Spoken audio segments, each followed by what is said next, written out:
বাইরে ময়লা হাতে কিছু কাজ করতেছি, গাছের উপরে যদি একটা পারতেছেন গাছের ছায়া, ওই জায়গাটা কিন্তু একদিন অপচয় হয়ে যাইব।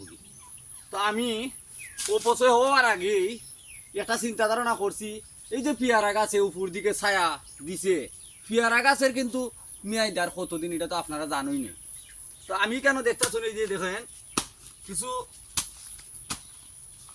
লটকনের ছাড়া, এই যে লটকনের ছাড়া, ছোটো ছোটো লটকনের ছাড়া, বলতে পারেন যে মাসুক ভাই লটকনের ছাড়া ছোটো ছোটো ছাড়াখানে রয়। আমি কিন্তু আগামী বছরের জন্য পেন্ডিং দিতে আছি, শোকানের ছাড়া এই সাইডটা ভাই আমার লাগছে। তো আমি রইয়া আইতাছি এইভাবে ছোটো ছোটো ছাড়া। এটা কিন্তু আমি মনে করতেছি যে এই ছাড়াটা কিন্তু ছোটো নয়, এটাই আমার ভবিষ্যৎ। এই জন্যই আমি ছোটো ছাড়াগুলারে মাটির মধ্যে আপাতত রাখতাছি।